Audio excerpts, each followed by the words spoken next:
Hi everyone, how is everyone? Hello my fellow yummy mummies and cherry cheek chummies. So this is a video today that I'm going to talk about water saving tips. I've already done a money saving tips video which I will link to from this one, and I just wanted to give some advice really. I must also add, if you are really struggling with your utility bills and you are on a low income, sometimes you can talk to utility companies. I think communication is better than just burying your head in the sand to say that you're struggling with payments.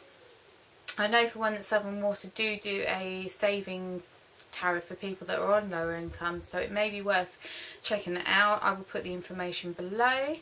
I must also add as well, we're probably using less water at the moment because the weather has been so dreadful. I don't know what is going on with the weather.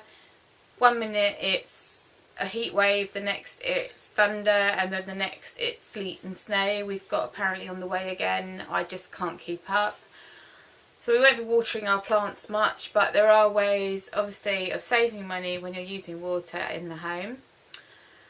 I must also add that if you are really, again, if you're struggling with your water bill, they can't cut you off, especially if you have someone who is seen as vulnerable living with you in the home. That could be a young child, disabled person, etc.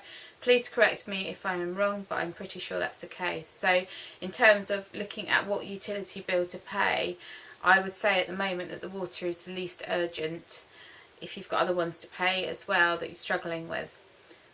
Just don't be ashamed to give them a call and reach out. The other thing as well I must also add is I do a lot of online stuff. That includes checking my utility bills.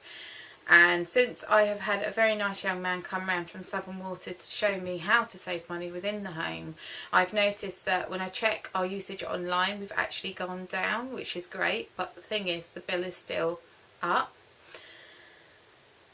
It's been an ongoing battle with Southern Water for quite a while with the property, and basically we're using £80 worth of water a month. There's only 3 of us. I don't know how this is happening, and I thought, well, there's not going to be any harm in getting someone from Southern Water to give us some tips, Southern Water to give us some tips. And I have checked for leaks. I don't know where there is a leak. I think there is a leak on the property, and I just don't know how to go about finding it. The stopcock is flooded. We are on a water meter. I know that some of you aren't and some of you are. However, when I got the chap to check it from Southern Water, he said that the meter's not spinning round. If you do suspect a leak, I must also add that actually just turning your stopcock off just for a while to see if the meter, if you are on a water meter, is still going around, and that could indicate a leak somewhere. Obviously don't do it when your beloveds are in the shower or anything like that, because you may not be popular, even though probably sometimes you'd feel tempted to. So I had this man come round from Southern Water to give us his tips, and one thing I must add as well is that we do have a water butt in the garden, and that does save in the summer. Collecting the water, we can use it on the plants. The other thing to do if you have a garden and you want to water your plants is use your bath water. If you do have a bath, sometimes what I do is I will leave that water. We will share one bath, so we'll leave the water from my other half or vice versa. And when the man came round, he said some really interesting things, and some of them were really simple things that I wasn't even aware of, so I feel a bit daft for that, but it obviously has made a difference because, as I said, the usage has gone down.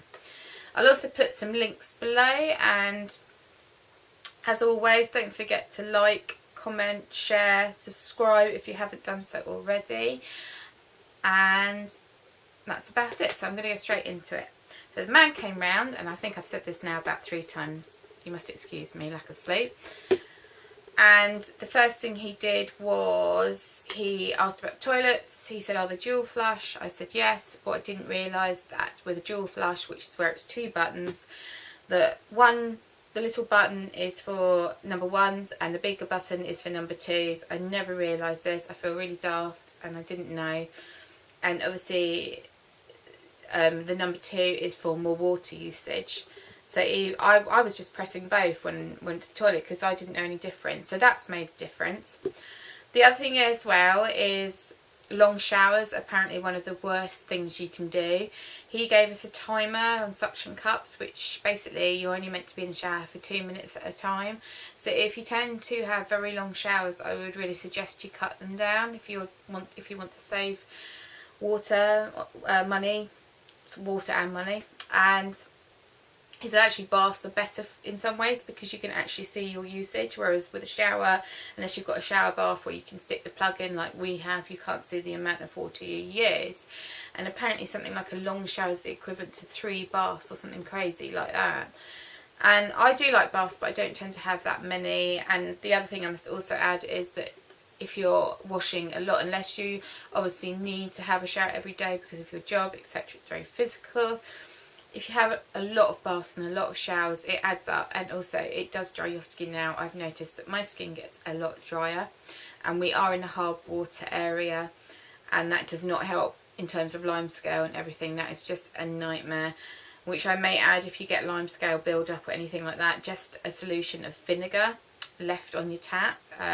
You get a plastic bag and you just put vinegar in the bag and tie it around the bath. That can sometimes bath tap, shower head, etc. That can sometimes help remove that limescale a little bit, and it's a nice natural cheap way of doing it. And also lemon as well. While I'm on that topic, a little bit of lemon can really shine up the taps.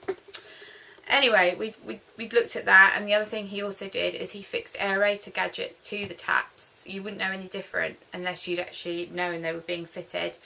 And what it does is, as you can imagine, hint from the name, aerator, is it mixes up the water with air. So when you turn the tap on, you're actually using a lot less water because it's mixed in with that air. And again, that's another saving. The other thing to look at as well is perhaps lowering your water pressure. That obviously using less water because you're lowering your water pressure, so that's a no-brainer. The other thing he did is he got a shower hose, a new shower head. Ours was busted. This one again uses less water. And there were a few other things as well. A hose attachment was another. We don't need to tend to use the hose very much. If you use a pressure washer, then you are using a lot of water. If you're using a power shower, again, that uses a lot of water. And what was the other thing? There were a few other bits. That was it. I've just looked in my notes, and a 20-minute shower is the equivalent of nearly 3 baths, so that is quite a lot. Oh, the other thing which I was really surprised to learn as well is that a dishwasher is more economical than a sink full of washing up. Really did not know that. And also ours is the Lamona from Howden's, and it's quite small because we have a small house, and he said that's even better, that's even more economical. So that was quite a surprise. If you're using your washing machine a lot, I can completely understand if you have a big family, but that does use a lot of water. He actually suggested that we should be using it 5 times a week for a family of 3. You can't do that with a toddler, and he kind of said, yeah, I understand that. So I guess some things have got to give somewhere. I hope that these tips have helped you. If you want to save money, as I think I've mentioned before, I will add the link to my money saving tips video. It is definitely worth checking out. Don't forget to like, comment, subscribe and share, and I'd like to say thank you for watching.